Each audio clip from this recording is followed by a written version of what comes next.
This week on Rockstar Superhero.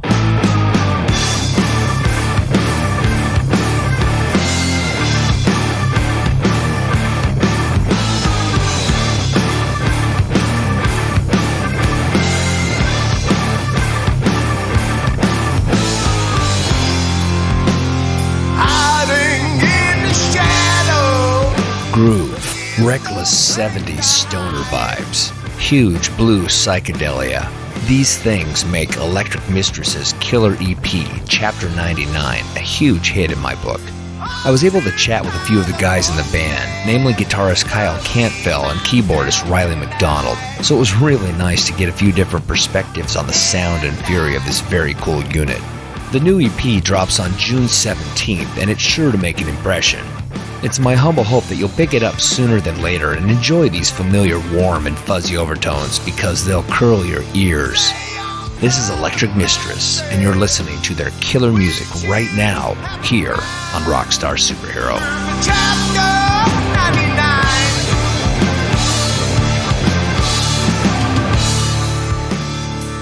Elektric Mistress is soundtrack music to the best part of my life, personally. And let me explain a bit. Sure. I'm a lot older than you guys. I'm 56 years old, and you're only as old. Yeah, you're only as old as you. So I'm only as old as I look. Yeah, exactly. Nah, it's all good, man. I'm near 30, near 40 now. So. Oh, well, okay. Well, congratulations. I got kids almost as old. All good. Please continue. Sorry. Yeah. No worries. So look, what I love about the band and this style of music is that it reminds me of my youth, right? My developmental years myself, and it's very much reminiscent of the greatest rock era, right? The late 60s, the early 70s, into the mid 80s, but when blues rock and that early metal really mattered, right? Pretty much. Yeah. And so that's pretty much what we're going for sure. Riley, you listen to that shit a lot, right? Oh, yeah, I love blues rock actually. Yeah. It puts me in a good mood anyway. Yeah.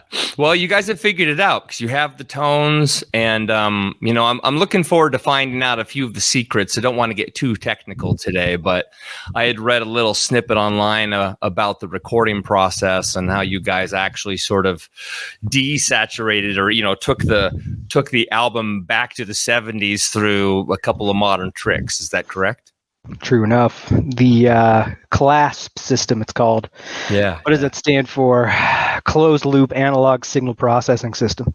Wow. It's basically takes it from Pro Tools, shoves it out through this CLASP system into a Studer tape machine, basically records everything onto that, and then shoots it back into Pro Tools. So you can do it at different tape speeds and stuff like that. So it added some, there's a tiny bit, if you listen real close, on the first bit of radio that's off the new EP. There is a little bit of tape hiss there. So that's intentional for sure. Yeah, of course. Yeah. Well, it certainly felt like it, but that's also me going, oh, I see these guys are giving us a little nod and wink back to the good old days. It's like wink, wink, pretty much. That machine is like kind of rare, isn't it? It's like one of the only ones east of Montreal, I want to say. Because they don't make them anymore. You're talking about the Studers? No, the CLASP. The closed loop thing, right? Gotcha. Doesn't exist anymore. They don't make them. So if the mechanical parts break, there's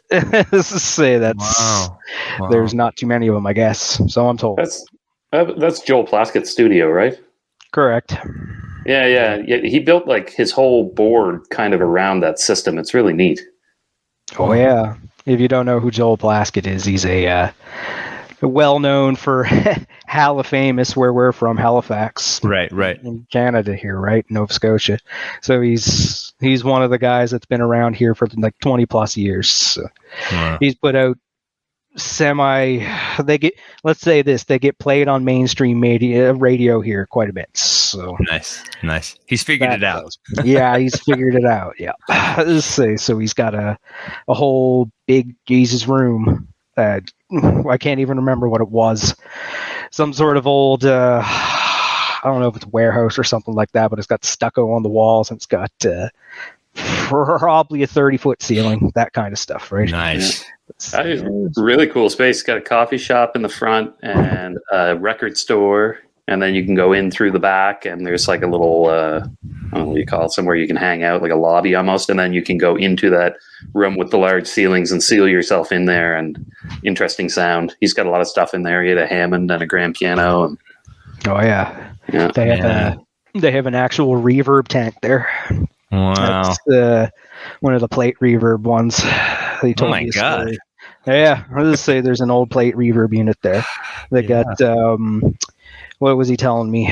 Alex Burris, the guy who mastered and mixed the thing, because, we didn't mix any of this. Sure. We don't have the ears for that.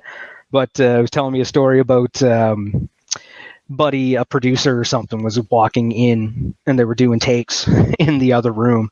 Buddy was chatting on his cell phone while they were recording out by the reverb tanks, and it actually caught their cell phone conversation, so they had to keep tracks from that kind of thing, so you got to be really quiet. Yeah. I've actually experienced that back in 1985. I was a tech at a studio in Portland, Oregon, and this guy comes in, and I'm telling you, you would recognize this, Kyle. He comes in, he does a guitar solo, and he hits about 80% of it, right? And so over the next hour, he's getting a little more pissed. And finally, I go into the room and I sit next to him, and his name was Steve. And I go, Steve, dude, it's gonna, I basically talk him down, because it's kind of my job to get these guys to mellow out a bit. Or to build them up, right? And I said, look, man, you're a killer player. It's like God himself. So just let it go. And I kind of looked at him and gave him a little face slap, So he jumps into the solo. I've got it somewhere. I'm gonna have to bring it back up for myself. He jumps into the solo, and he kills it. Just absolutely kills this solo. And at the end, I go, yeah. And for listeners who don't understand, the pickups picked my vocals up, so I ruined the end of his take. So he had to do, I think, a 23rd take or something like that at the end. So he should have kept it. He probably should have. It adds character, man. Just say there's all kinds of stuff in other tunes, like Zeppelin tunes and stuff like that. Yeah. I struggle to think of one right now. What's that song with the cough at the end? Yeah, that kind of stuff. I can't remember what song it is, though. That's flavor, if you will. That kind of thing. Yeah. I mean, back in the old days too. I mean, Johnny Mathis, the singer, he did a Christmas album, and he did a recording of "Oh Holy Night." So this is like 1958, and it's my favorite Christmas song. So of course, I've got to listen. And right in the break, right before the last verse / chorus, the orchestra, one of the violinists drops their bow. Oh yeah, and you can literally hear it. You can hear it go tunk, and then hit like a music stand, and then the floor. So they deemed it good enough to keep it.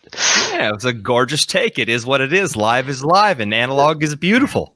Pretty much. I was just say, I hate to be recording all digitally, but hey. Money. Yeah. It's not 1983 Genesis. We don't get to rent out a recording studio for 3 months. No, let's say no label or anything like that either. No label support or anything like that, right? Yeah. We do this because we like to do it, pretty much. So, but money. Say maybe we'll make some money, Riley, off of this next one. Probably not. But hey, maybe $10. I think we might have made $36. That's awesome. I've heard if you get 1 million downloads on Spotify, you'll make about $3,000. That's what I've heard. I've heard that's really? the ratio. Yeah. We're screwed. We could buy lots of chicken wings with that, man. Yeah, no. He wants to go for wings after, but I got something to do afterwards. So I got more computer stuff to do. So, Rock and roll is all about chicken wings. That's right. Yeah. That's what I'm in it for.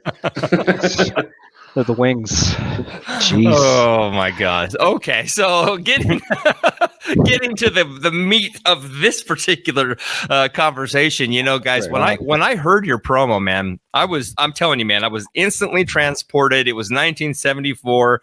I'm 8 years old. I'm swimming in a pool out in the desert. My neighbor has an 8-track playing through speakers out their window, and it's all Deep Purple all day back then, and I can practically smell that kind of memory, and it's a great moment, and it makes me think, what sort of memories does your music pull out of your own childhoods?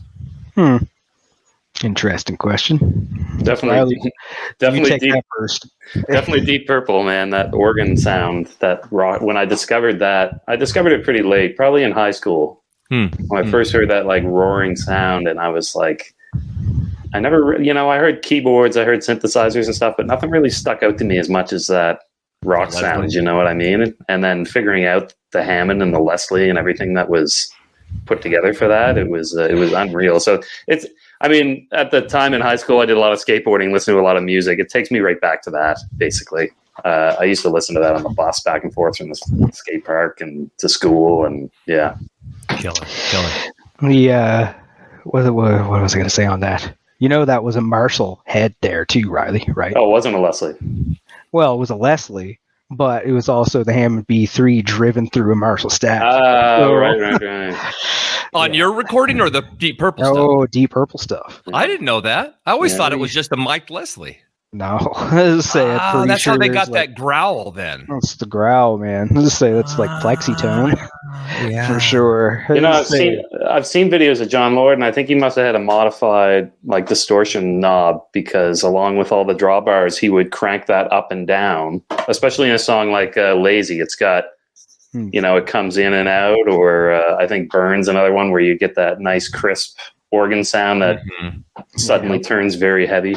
Yeah. Well, Perfect Strangers to me is, even though that's later Purple and obviously like third generation Purple, but for sure. that the organ on that's a perfect organ sound as far as I'm concerned. I love that. That intro is heavy and mean, and somehow still it's got the organ lilt that you heard in the early 70s, right? For sure. That's growl. I mean, beyond like hauling a Hammond and a Leslie around, which is like completely inconceivable for what we do and unreasonable, even to have like in the studio, because we're in a basement.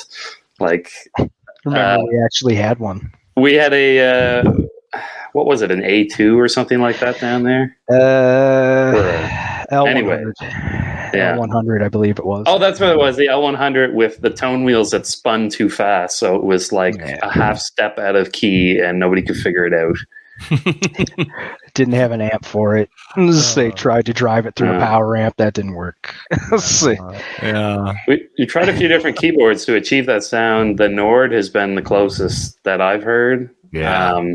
For that distorted Leslie simulated organ. Like, that's pretty close, and you can switch it around pretty good to get a little bit of variety out of it.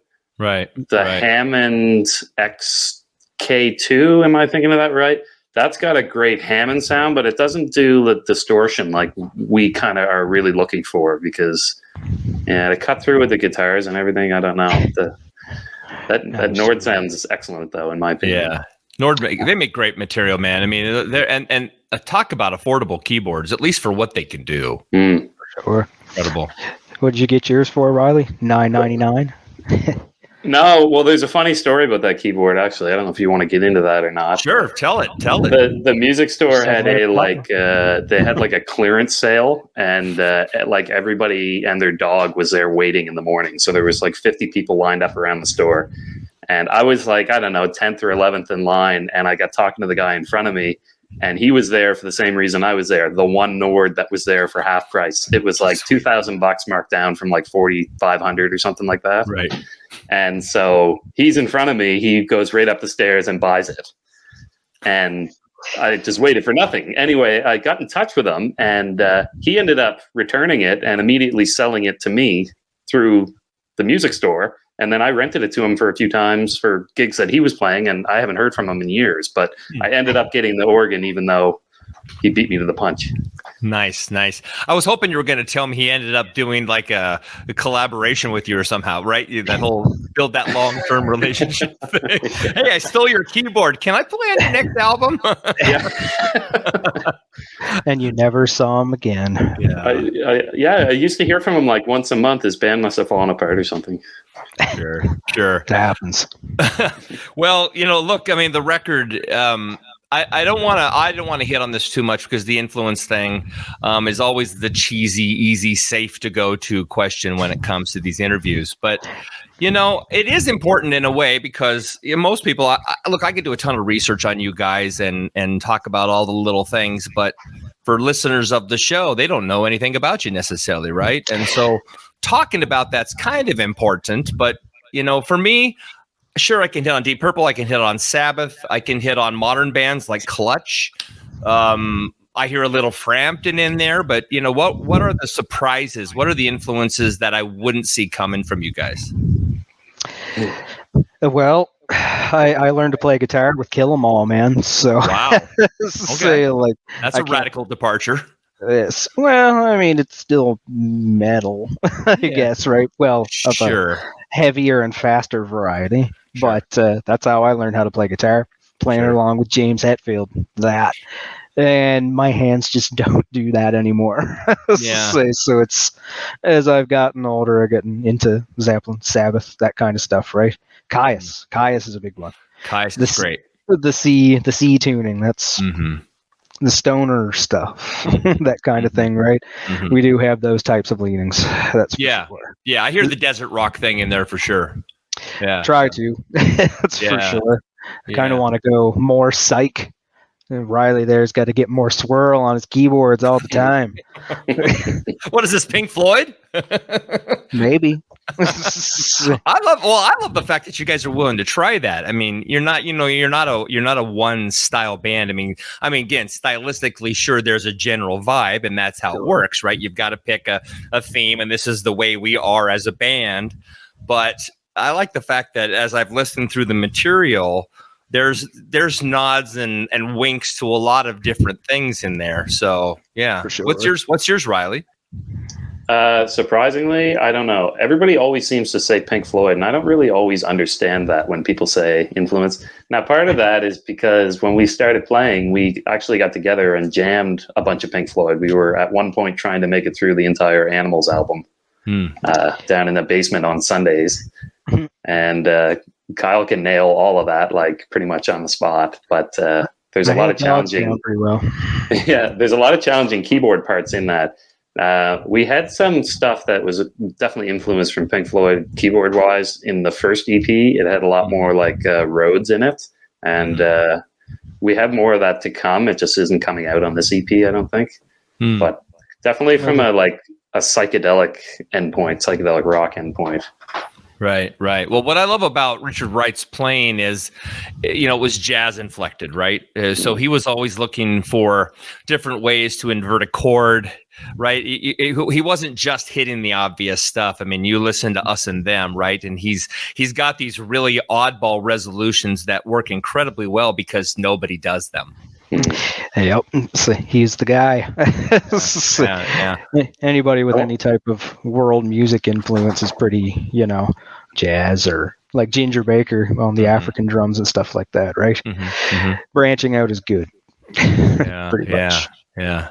Well, you're a great player, Riley. I mean, from everything I can tell, I mean, it's easy to talk about the obvious stuff, the guitar stuff, but when you have a solid key player in there, you've taken an instrument that typically resides in the background somewhere, or as fluff, or now in modern day with the synthesizers, synthesis, you have these brittle electronic sounds that fill in the holes, but you're a lead instrument, and that is completely badass. Thanks. I've heard a couple people mention that. I never really thought, because really I'm just following along with Kyle. He's sort of really leading everybody, but sure. I'm just cutting through, I guess, is all I can say. He's giving you your spot. Yeah. This is how a band works, right? Yeah. It's hard to be in a band, man. It's like we're married, right? You're married to a whole bunch of people you don't get to have sex with. Yeah. Thank God. I was hoping you'd actually say the other. I don't know about that. I'm cool, man. I appreciate the thought, but cool. Well, so you guys, you hail from Nova Scotia. You mentioned a little while ago. So one of the little quirks about a place like Nova Scotia, I grew up in the middle of nowhere, and I've never been to Nova Scotia, but I assume it feels like it's the middle of nowhere. So how does that affect the vibe of the individual? How does it affect the vibe of the band? Well, let's just say it's not in the middle of nowhere. Let's just say it's all right. Just say like the scene's a lot smaller. What do you say? You're in Oregon, right? I might as well be. I mean, I'm in the Cascade Mountains. I'm in the middle of nowhere. Is that New York, somewhere like that? No, I'm Washington State. So I'm east of Seattle, out in the hills. So I have to have a special internet connection so it works. Okay, yeah, you're in the middle of the woods. Yep, for sure. Let's just say, well, you're at least a drive to Seattle, which is a big center, right? You could go see any show any night of the week right there, right? Yeah, well, not here. That kind of thing, right? We're not really in the middle of nowhere as much as we're at the end of the line. Yeah. Like places like Montreal and Toronto are kind of through ports, and they have international airports too, but like when you come to Halifax, Nova Scotia in general, you are at the end of the East Coast. Like there's just water. So when it comes to like a lot of touring acts, like they rarely come through because it's sort of over this way and then backwards. There's no through port. It's not worth their time to. Well, Priest was here not too long ago. Yeah, really? Mastodon Priest came to Halifax? Oh yeah, they've been here a couple times. There is a Scotiabank Center. It's about it's 10,000, 15,000 people can fit in there, so it's not too bad, right? But they don't come here as much. Gotcha. So we don't get the acts that Montreal and Toronto do, which are a 10 to 20 or more hour drive away from here. Pretty much. Okay. So it's hard to even we up until COVID, we used to open, what did bars open at for shows? 11 o'clock and go till 2 a.m. That's not the way it goes around any other spot that I've ever heard of in like a major center. That kind of thing, right? So that's kind of backwards to me. Is say like now we're doing earlier shows and people are starting to get that kind of thing, which is a good thing. So you're not open, out till like 2 a.m. and that kind of stuff, right? But there's only a few places for heavy bands to play around here too, so we're not exactly a touring act yet. Well, I was gonna say not yet, but you guys are really good. I mean, I think the hardest part, definitely, you've picked a genre that you've reduced the listener base by from 100 to let's say like 12. Right. But those 12 will show up because they love what you're doing. And to be fair, at least based in Halifax, as you were mentioning, you're talking about a group of people that have nobody else to see and in a sense, nowhere else to go to, right? They're kind of captive with you. It's true. That's so very true. Yeah. I mean, we try not to play too much in the same city, because nobody wants to see you every week, right? You can do that in a bigger center, right? With your couple hours away from like Seattle. What's a couple hours? There's probably another big center 2 hours away from Seattle, right?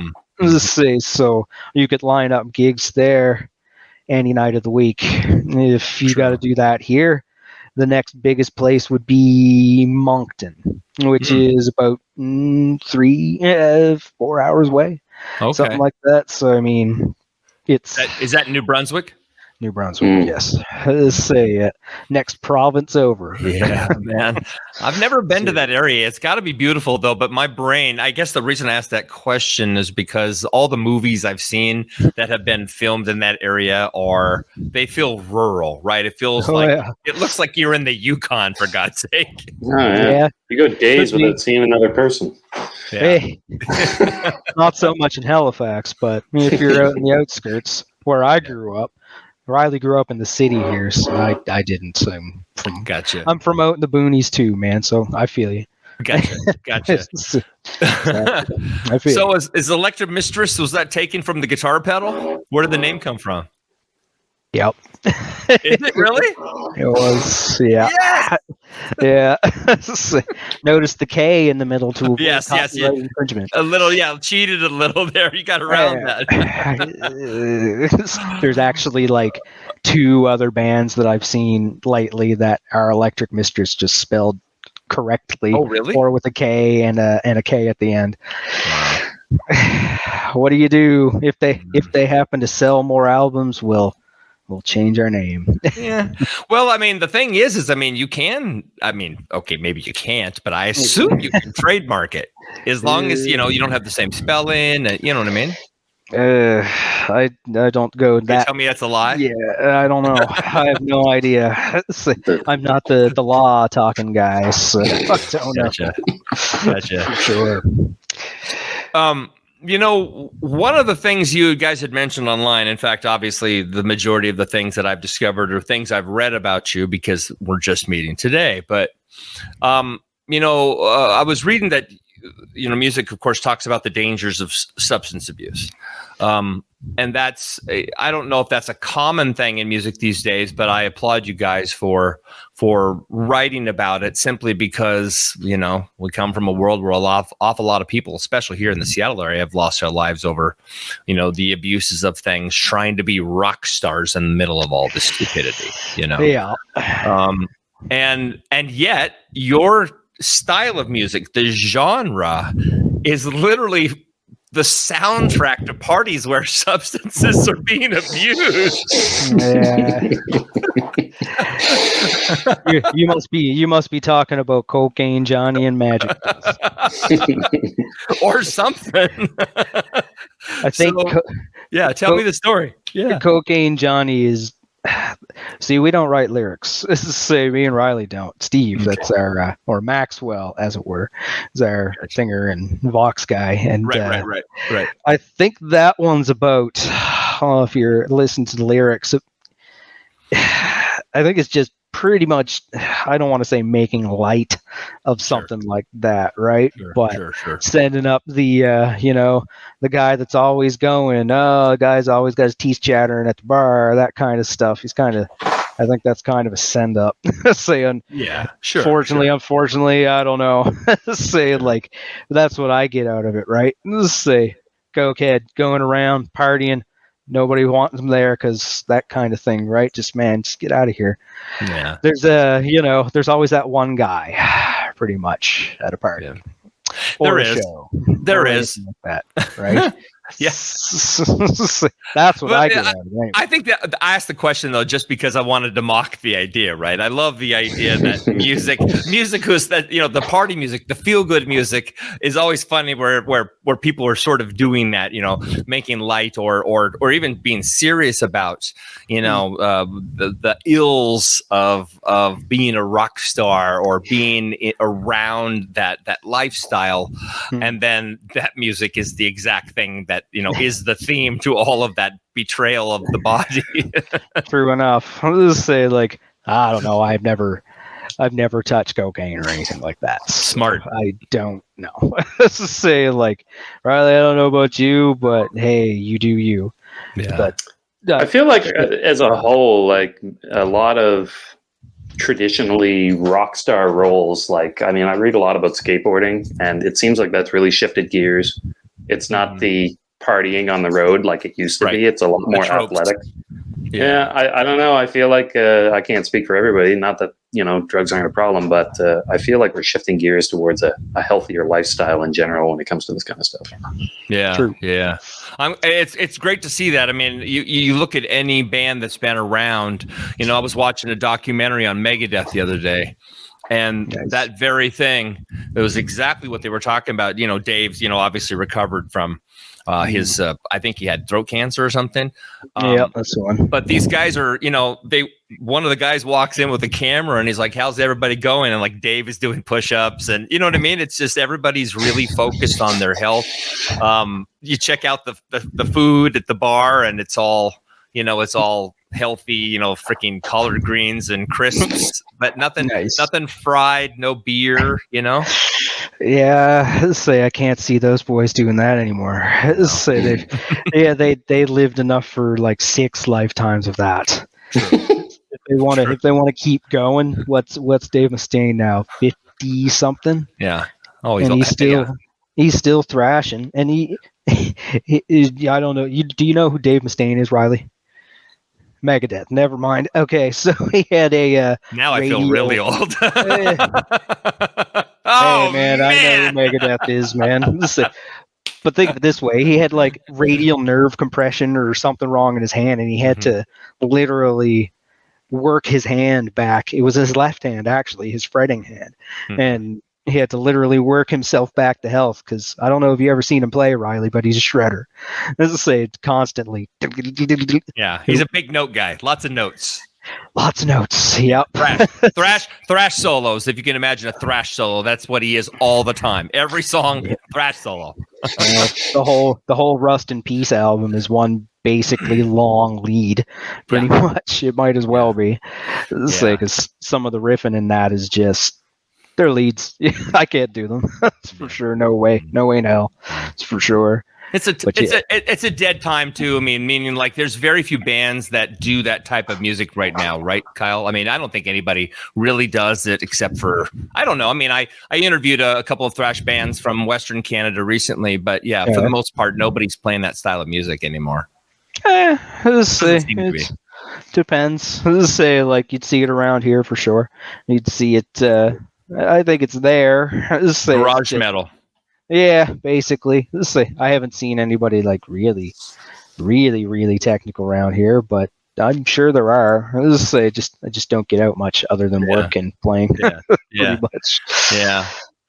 Well, you guys are, I mean, a newer band. You've been around a few years. You've released a couple of EPs.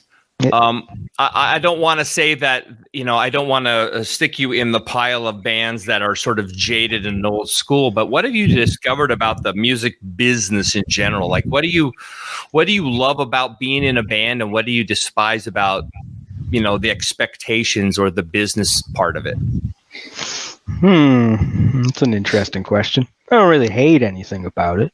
It's a lot easier to produce and get your music out there than it was 10 years ago. I can tell you that. This is like with DistroKid, and we recorded the whole thing on, you ever heard of Reaper? Yeah, that's a $60 DAW that has all the functionality of Pro Tools, right? So all you need is a laptop, an interface, and your instruments. So I mean, 10 years ago, that was still pretty shaky. We tried to do it 10 years ago in my brother's other bands and stuff like that, right? Yeah, it didn't sound anywhere near as good. It wasn't polishable. We'll say that. That's for sure. Now it's really, really easy if you invest a little bit and take the time to learn how to set up your stuff. Well, I think I'm not gonna say anybody can do that. But the mixing mastering part, that's no. So you need objective ears for that. And again, Alex Burris over at Fang Recordings, it's good. He's real good. That's for sure. Yeah. But the music industry way easier to get into for sure. I find a few challenges with it. Reaching an audience over the internet is tricky for me. I'm not a big social media guy. I don't have an Instagram or use Facebook or any of that stuff. Gotcha. I think we might be missing the mark on a lot of that. It's something we might need to work on engaging online. And then at the same time, we thought about doing some live stream type shows and virtual type things. But I personally am, like, not to knock on the podcast, totally burnt out by virtual stuff. I work on my computer all day long, and you know, it's been such an effort to get people together virtually. I just want to see us get back in the bars and play. That's what I really like. It's coming, man. It's coming. Yeah. Just the online engagement is it's sort of a necessity, and at the same time, it's like it feels like work. You know what I mean? Sure. I mean, you can, but it's proven that you don't necessarily have to have it, because we're talking all because of a relationship with the promo company. Yeah. Exactly. Yeah. That's not something I wouldn't have thought to do 10 years ago either. Reach out to a promo company. It's a lot easier to do that now. Yeah. Right. And just say, like, you can't get it out there, but you're right. Social media is definitely a problem. So, like, it's like a full-time job to connect with people on a regular basis and keep them engaged online. You know, if you were a band and you don't have somebody basically managing that and doing that all the time. It's all about those likes, man.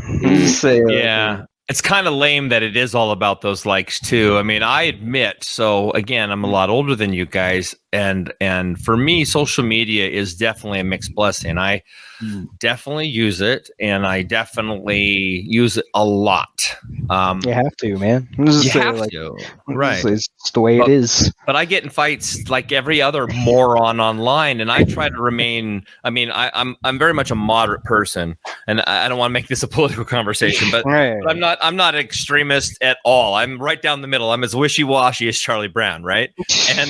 And so for me, social media, when anything else outside of music or creativity or art, you know, is involved, that's when when my smart ass old school know-it-all version of Rob jumps out and decides he wants to talk about what a piece of shit President Trump was, or what a fucked up situation we have with guns or whatever. And all of a sudden that sounds like an extreme liberal. And I'm like, I'm not.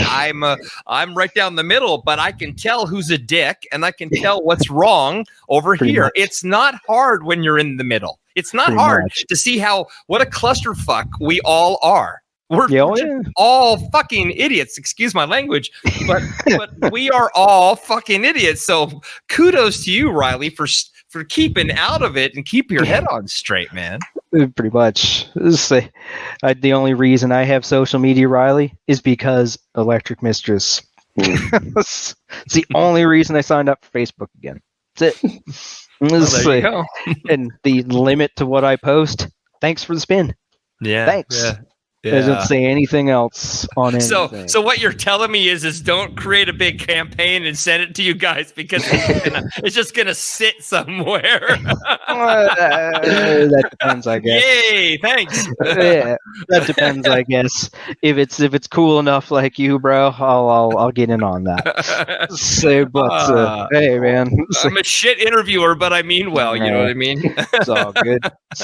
Hey, we don't do interviews too much either, so it's all good. Yeah, it's all good. If you don't mind me saying, I had to do a little vape blast here before I came on, so anything we say is okay with me. No, anything you say. Clearly, I just dropped like 12 F-bombs, so we're good, man. Fuck.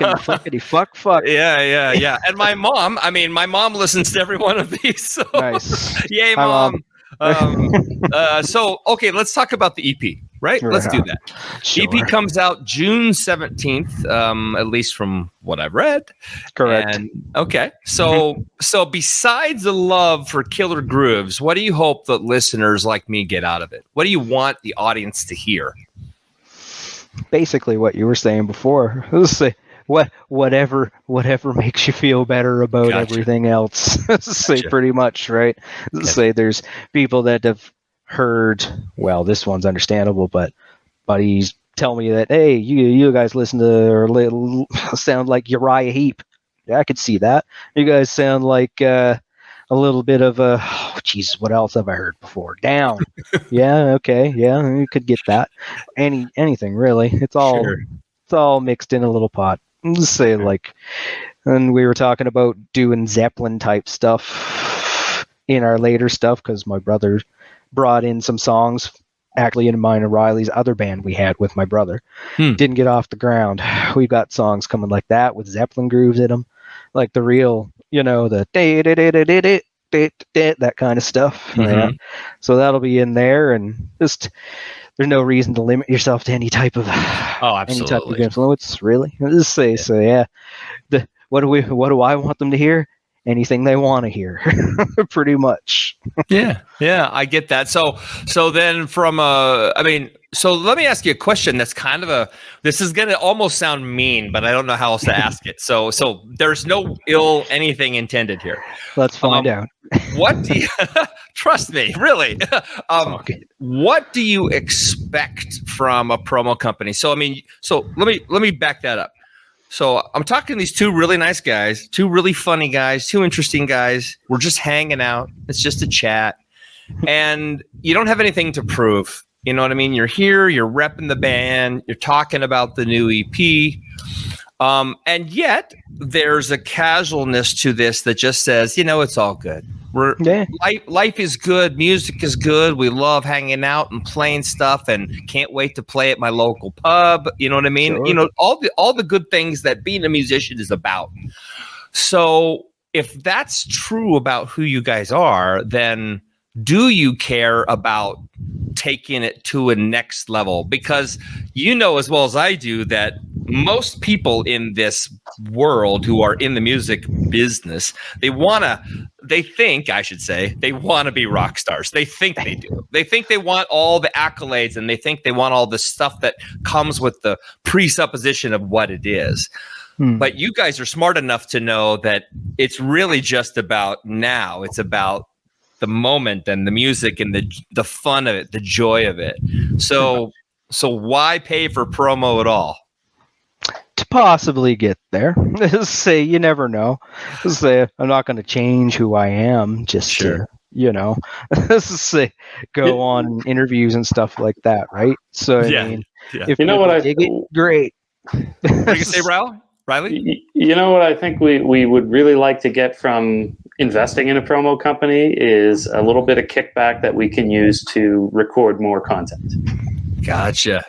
Nice. Because we've got a lot more stuff ready to be recorded. It takes a lot of time. It takes money for mixing and stuff. And it does cost. And it does cost us money to produce content and put it out there. So really, that whole idea is correct, to just get out there and play and keep having fun and getting together, once or twice a week or whatever it would be, right? That's fun for me. Yeah. Well, the artists I know of, all the local people, and even my own past, you invest in it because you love it, not because you expect everybody else to love it. Obviously, you hope everybody else loves it, but we really kind of do it for ourselves with the hope that, somebody might pay attention someday. Pretty much. Let's say, we all got day jobs and stuff too. I can't. It would have to be a pretty good offer for me to quit my job and do this full time. That's for sure. Say it would have to be a really, really good offer. Can you pay me $75,000 a year for the rest of my life, kind of thing? So and the answer's definitely no. There's no way. Dude, there are people in some of the biggest bands in the world that don't make $75,000. There's just no money in the business anymore. This is not 1972, man. Exactly. So say we can promote all we want, that kind of thing. If people listen, great. Just say that's cool. Just say, but eventually it'd be nice to go on tour and play a bigger stage. That would be cool. But I just don't know how it would line up right now. Say how do you do that? Well, how do you get there? That's what we're trying to find out, I guess.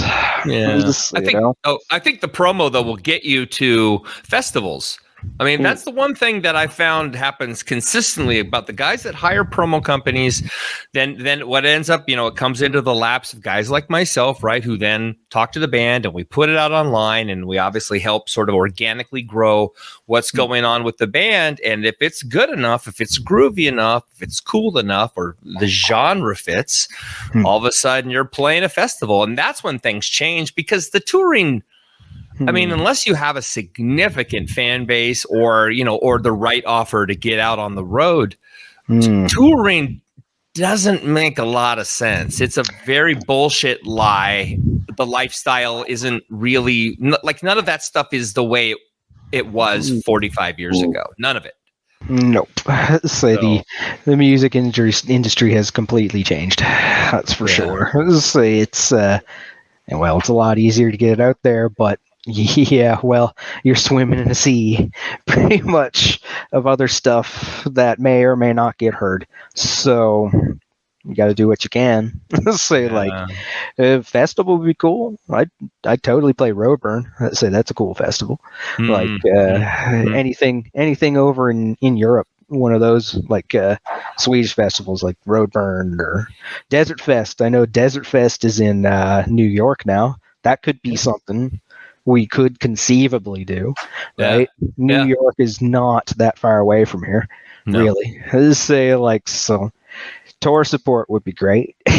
So how do you get that? I mean, there are New England fests that are similar to Bonnaroo that have that, sort of multi-genre vibe. They're not just hippie bands. They're not just metal bands like say Wacken, where you pretty much have to be a metal band to show up, right? Pretty much. Say like what's the other one? The Maryland Maryland Doom Fest or whatever, right? I've heard of that one. People go to that. I mean, that could be conceivable. We could drive there. It would hurt, but we could drive there. Yeah, the cost of gas alone is enough not to do it, man. Yeah, that's the other thing. What's gas at in Washington State right now?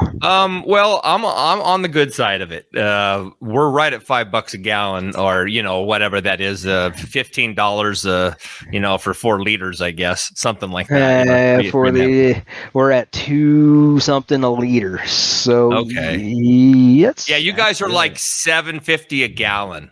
Yeah, that's not as bad as 15. What were you saying? Oh 15? No, I was just thinking of actually. I don't know why I mentioned it to you guys. In Japan, my wife is Japanese, and so right on.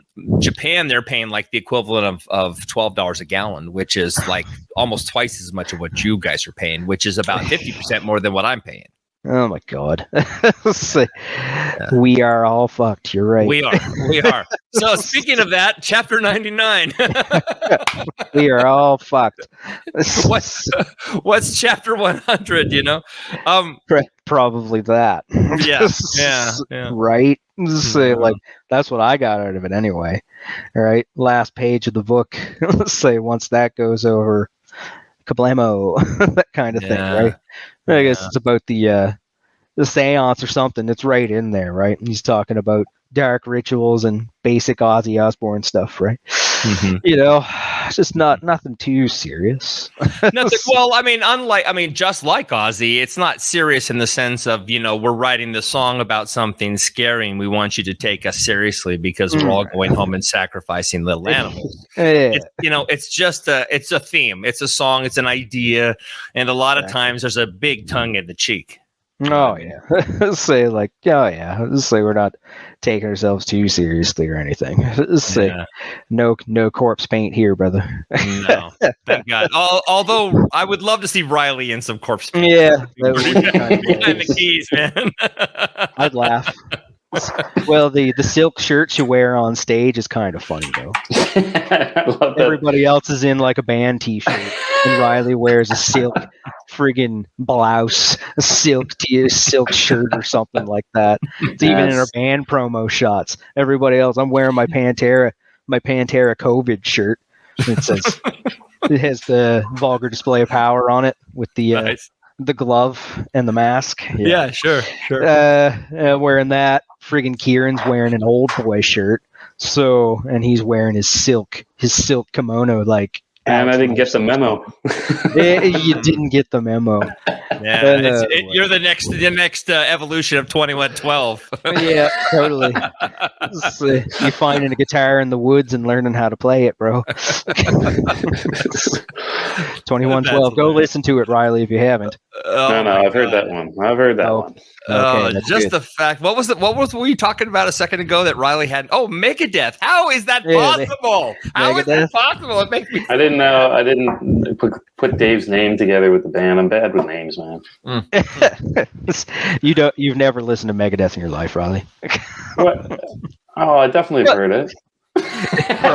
I'm sure you've heard it. You just don't know you've heard it, probably. Yeah. P cells. You've heard that one. Come on. Well, yeah, sounds just like that it look too. of dumbfoundedness on his face. That's enough, buddy. Yeah. Well, Riley, let me ask you, because obviously Kyle and I have been dominating. What do you hope that listeners get out of the new EP? I don't know if you've listened to the first EP. It's interesting to hear Jason's take and what he brings to the table. A lot of doubled up guitars, a different sound. It's definitely. I don't know. It's interesting to me that we recorded a lot of this in my basement, at times using an old blanket that the dog used to sleep on as a sound barrier.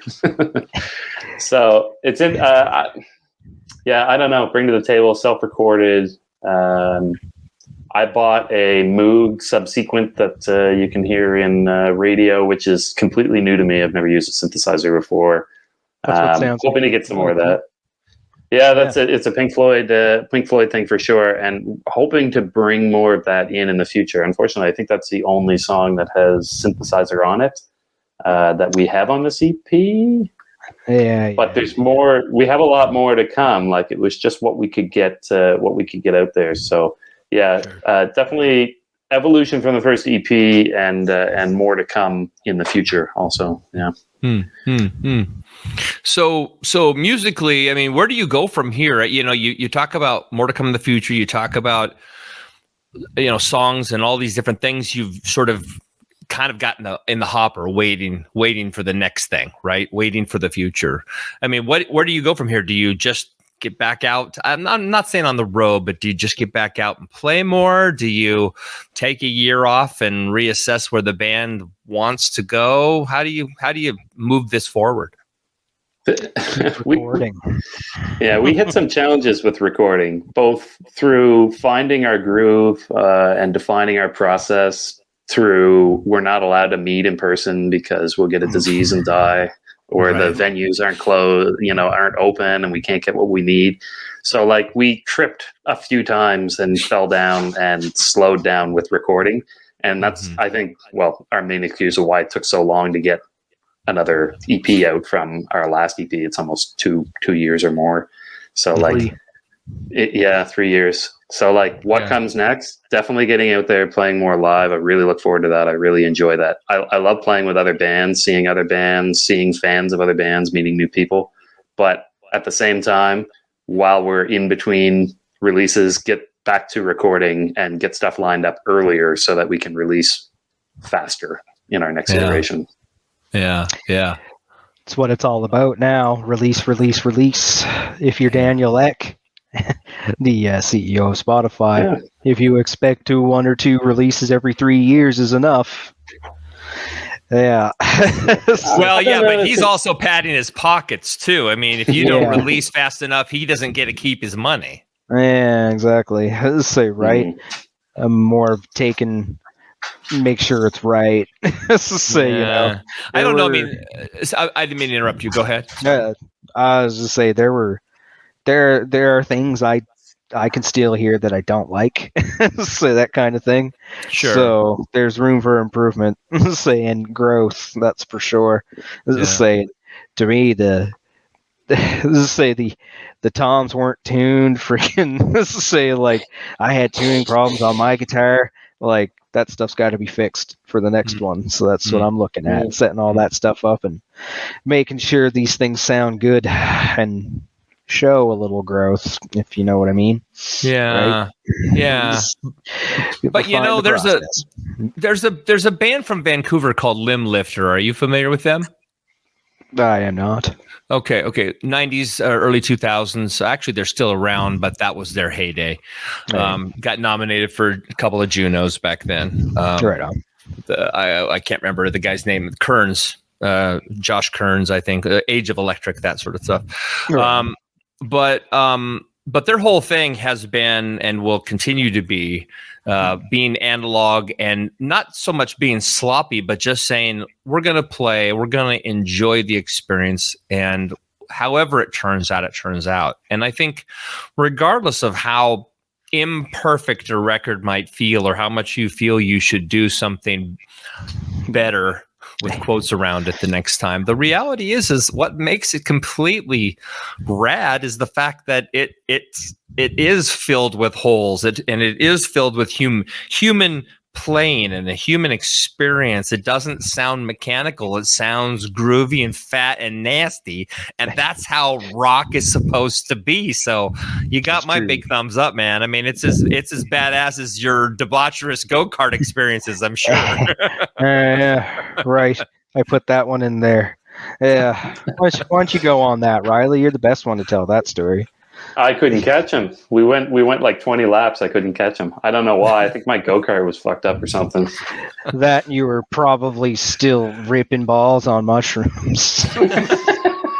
That's something I've never done. I admit I want to try that before I die. So tell me how to look this up. You know, this is a really great conversation piece right now. We're going to get away from that. We're going to recommend that people go towards illicit drugs, but I've never done that. Yeah.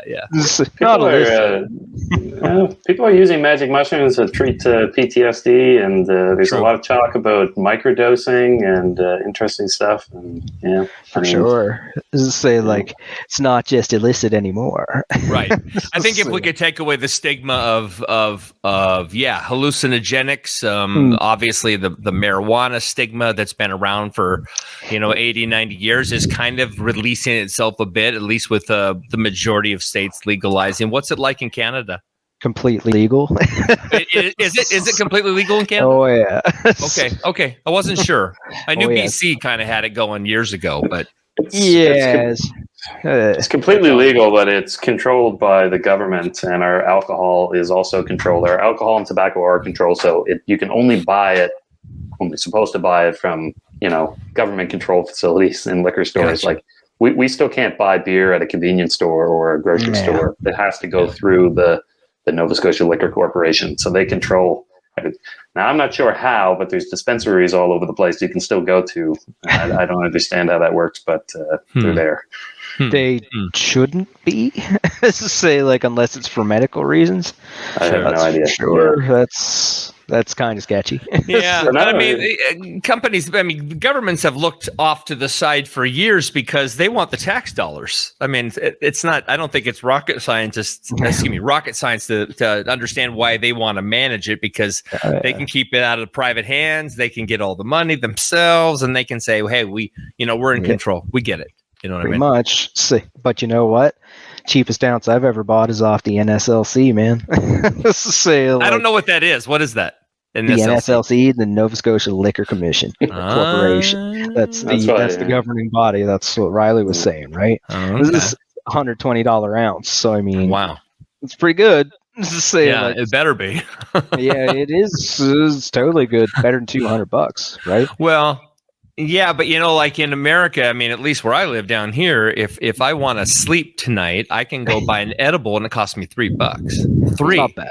It's not bad. Just say I'm talking like an ounce of weed. Oh no, I get it. I mean, that's a lot of weed. That's like sleep dope smoker amounts of weed. Yeah, that's me every 2 weeks. Yep. Yeah. But hey, the nice part is you don't have to worry about somebody running down to the local grocery store and buying an AR-15 and killing 30 people. Yeah, that shit's kind of fucked up. Just say that's a problem, and I don't know what can be done about it. Honestly, just say it's a shame to see. I feel bad for that stuff happening, right? Yeah. Just say I've only ever been to Boston, so I've never been to the West Coast even, so I have no frame of reference, unfortunately, right?